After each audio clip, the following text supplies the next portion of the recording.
Tonight we're just going to get straight stuck into it, and we're going to start this series by starting with this beautiful novel of the Chronicles of Narnia, which includes all the books in the series. So we're going to start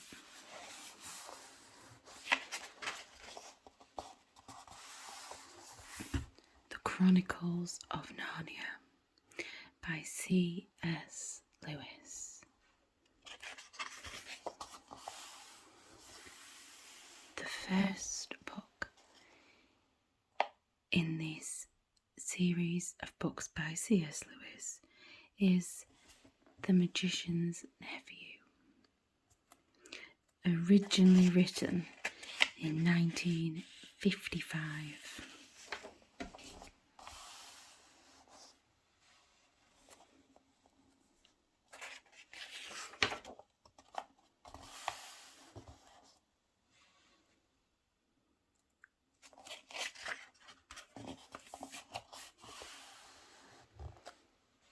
Chapter 1.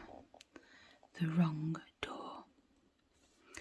This is a story about something that happened long ago when your grandfather was a child. It is a very important story because it shows how all the comings and goings between our own world and the land of Narnia first began. In those days, Mr. Sherlock Holmes was still living in Baker Street, and Bastables were looking for treasure in the Lewisham Road.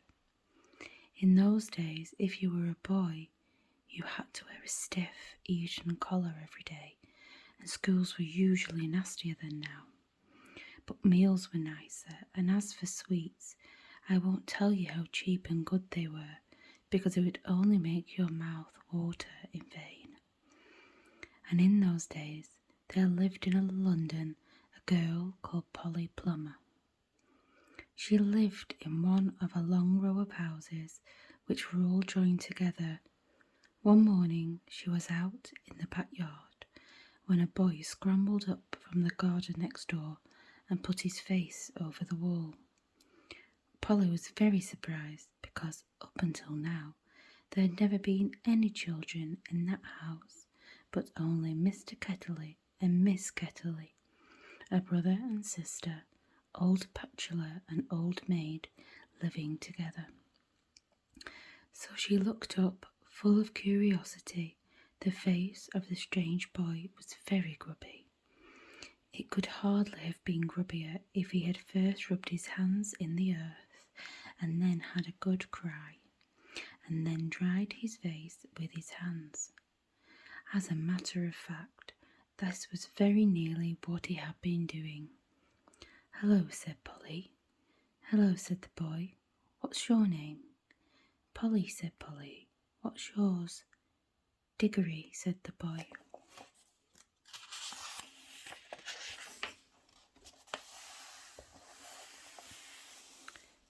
"I say, what a funny name," said Polly. "It isn't half so funny as Polly," said Diggory. "Yes, it is," said Polly. "No, it isn't," said Diggory. "At any rate, I do wash my face," said Polly, "which is what you need to do, especially after," and then she stopped. She had been going to say, "after you've been blubbing," but she thought that wouldn't be polite.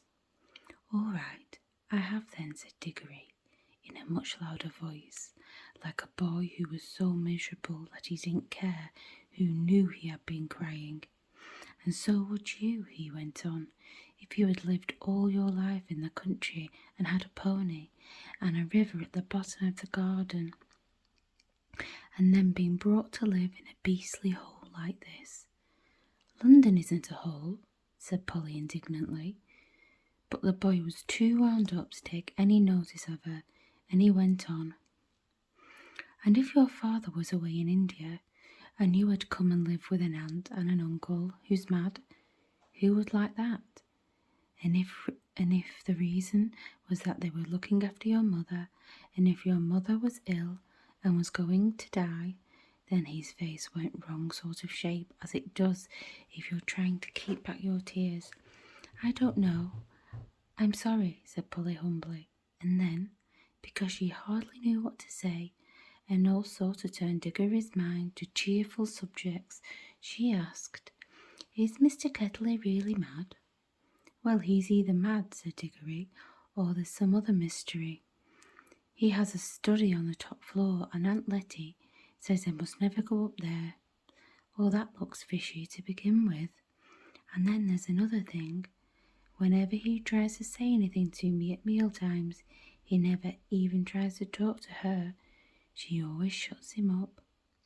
She says, 'Don't worry the boy, Andrew,' or 'I'm sure Diggory doesn't want to hear about that,' or else, 'Now, Diggory, would you like to go out and play in the garden?'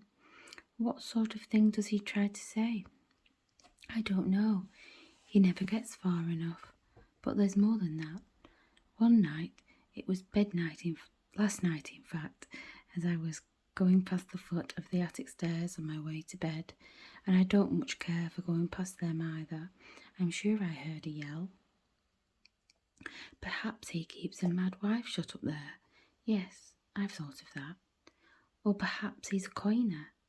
Or he might have been a pirate, like the old man at the beginning of Treasure Island, and be always hiding from his old shipmates. How exciting," said Polly. "I never knew your house was so interesting." "You may think it's interesting," said Diggory, "but you wouldn't like it if you had to sleep there. How would you like to lie awake, listening for Uncle Andrew's steps to come creeping along the passage to your room, and he has such awful eyes?" That was how Polly and Diggory got to know one another, as it was just the beginning of the summer holidays and neither of them was going to the sea that year. They met nearly every day. Their adventures began chiefly because it was one of the wettest and coldest summers there had been for years. That drove them to do indoor things, you might say, indoor exploration. It is wonderful how much exploring you can do with a stump candle in a big house or in a row of houses. Polly had discovered long ago that if you opened a certain little door in the box room attic of her house, you would find the cistern, and a dark place behind it which you would get into by a little careful climbing. The dark place was like a long tunnel with brick wall on one side and sloping roof on the other. In the roof there were little chunks of light between the slates. There was no floor in this tunnel. You had to step from rafter to rafter, and between them was only plaster. If you stepped on this, you would find yourself falling through the ceiling of the room below. Polly had used the last bit of the tunnel just beside the cistern as a smuggler's cave. She had brought up bits of old packing cases and the seats of broken kitchen chairs and things of that sort, and spread them across from rafter to rafter so as to make a bit more floor. Here she kept a cash box containing various treasures and a story she was writing, and usually a few apples. She had often drunk a quiet bottle of ginger beer in there. The old bottles made it look like a smuggler's cave. Diggory quite liked the cave. She wouldn't let him see the story, but he was way more interested in exploring. "Look here," he said, "how long does this tunnel go on for? I mean, does it stop where your house ends?" "No," said Polly, "the walls don't go out to the roof. It goes on. I don't know how far." "Then we could get to the length of the whole row of houses." "So we could," said Polly. "And oh, I say." "What?" "We could get into the other houses." "Yes, and get taken up for burglars. No, thanks." "Don't be so jolly clever. I was thinking of the house beyond yours." "What about it?" "Why, it's the empty one. Daddy says it's always been empty since we came here. I suppose we ought to have a look at it then," said Diggory.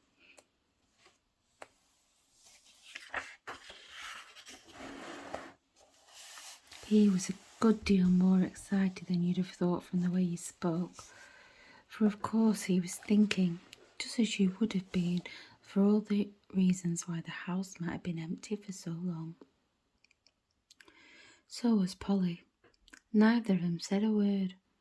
Haunted, and both felt that once a thing had been suggested, it would be feeble not to do it.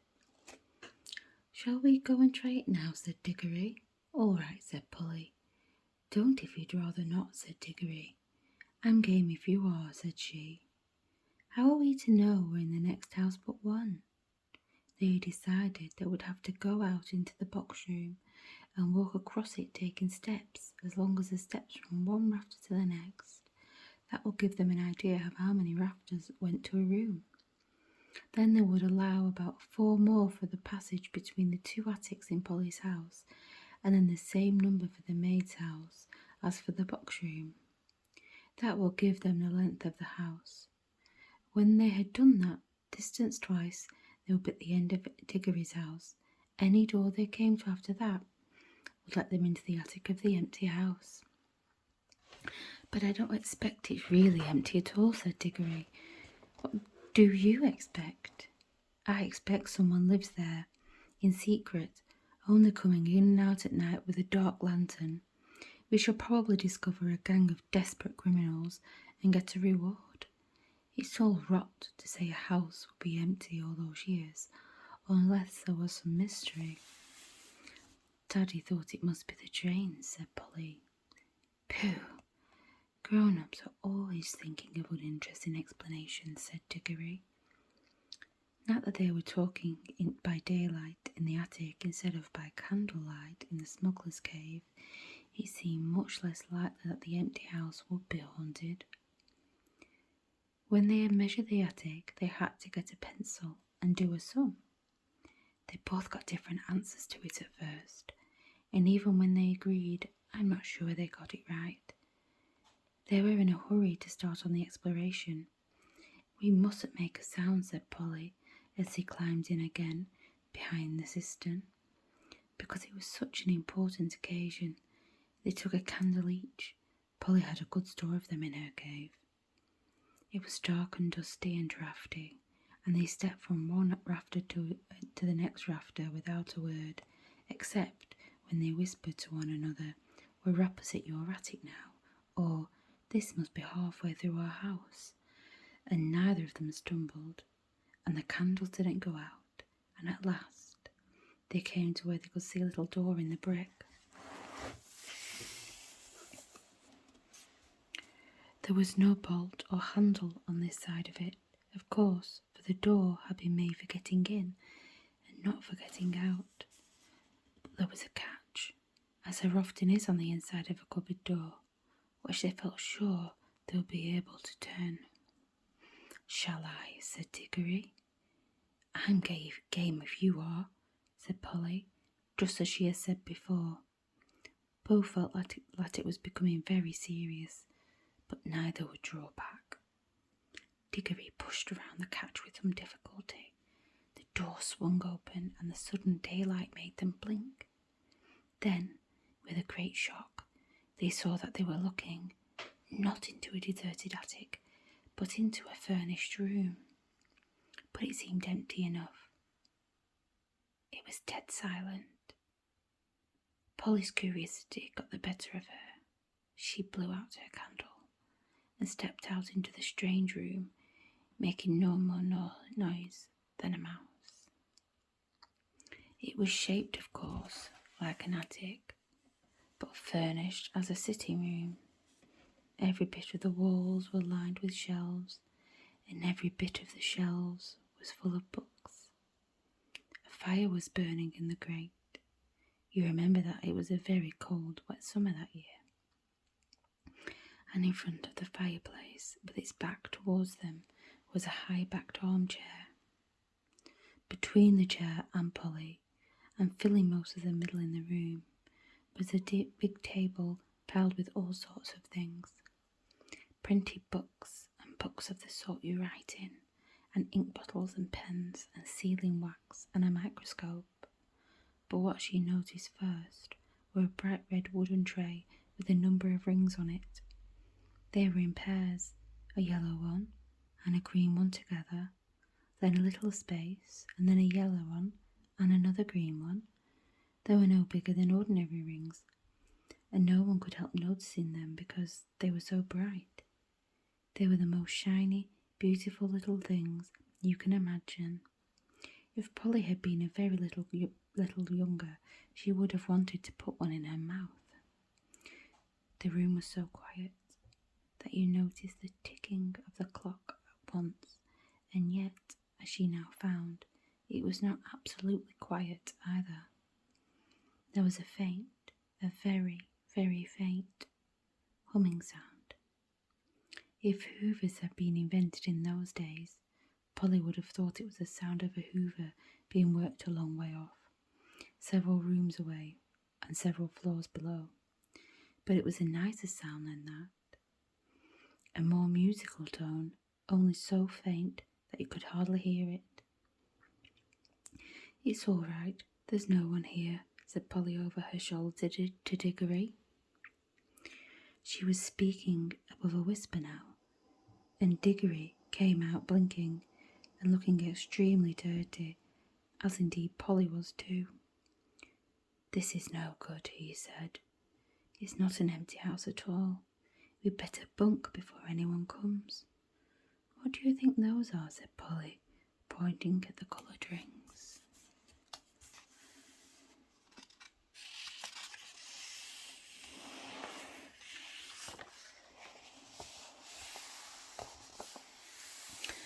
"Oh, come on," said Diggory. "The sooner—" He never finished what he was going to say, for at that moment something happened. The high-backed chair in front of the fire moved suddenly, and there rose up out of it, like a pantomime demon coming suddenly up out of a trapdoor, the alarming form of Uncle Andrew. They were not in an empty house at all. They were in the Diggory's house, and in the forbidden study. Both children said, "Oh," and realised their terrible mistake. They felt they ought to have known all along they hadn't really gone nearly far enough. Uncle Andrew was tall and very thin. He had a long, clean shaven face, with a sharply pointed nose and extremely bright eyes, and a great tousled mop of grey hair. Diggory was quite speechless, for Uncle Andrew looked 1,000 times more alarming than he had ever looked before. Polly was not so frightened yet, but she soon was. For the very first thing Uncle Andrew did was to walk across to the door of the room, shut it, and turn the key in the lock. Then he turned around, fixed the children with his bright eyes, and smiled, showing all his teeth. "There," he said, "now my fool of a sister can't get at you." It was dreadfully unlike anything a grown-up would be expected to do. Polly's heart came into her mouth, and she and Diggory started backing towards a little door they had come in by. Uncle Andrew was too quick for them. He got behind them and shut that door too, and stood in front of it. Then he rubbed his hands and made his knuckles crack. He had very long, beautifully white fingers. "I am delighted to see you," he said. "2 children are just what I wanted." "Please, Mr. Kettley," said Polly, "it's nearly my dinner time, and I've got to go home. Will you let us out, please?" "Not just yet," said Uncle Andrew. This was too good an opportunity to miss. "I wanted 2 children. You see, I'm in the middle of a great experiment. I've tried it on a guinea pig, and it seemed to work. But then a guinea pig can't tell you anything, and you can't explain it. How's it come back?" "Look here, Uncle Andrew," said Diggory. "It really is time for dinner, and they'll be looking for us in a moment. You must let us out." "Must," said Uncle Andrew. Diggory and Polly glanced at one another. They dared not say anything, but the glances meant, "Isn't this dreadful? And we must humour him." "If you let us go for our dinner now," said Polly, "we could come back after dinner." "Ah, but how do I know that you would?" said Uncle Andrew with a cunning smile.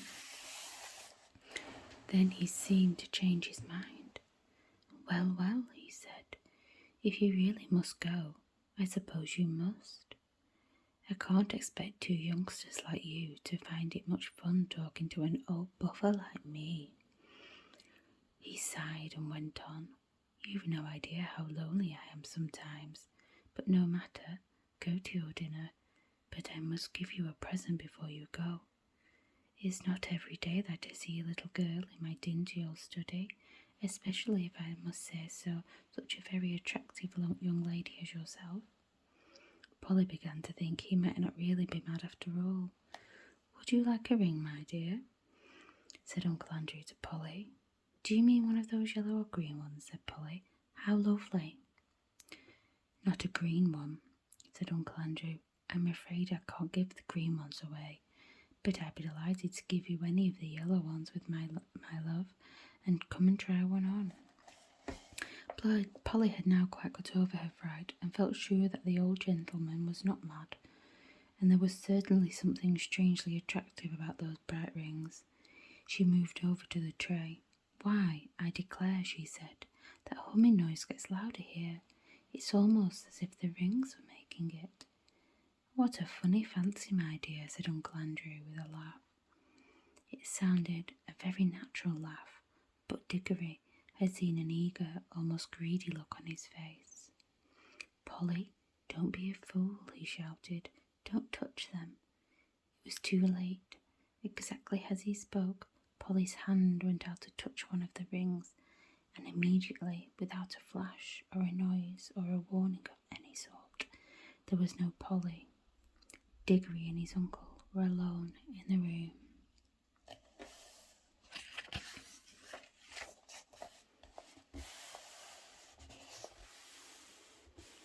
Well, that is the end of chapter 1. Please come back and catch up with me when I move on to chapter 2. I hope you all have sweet dreams.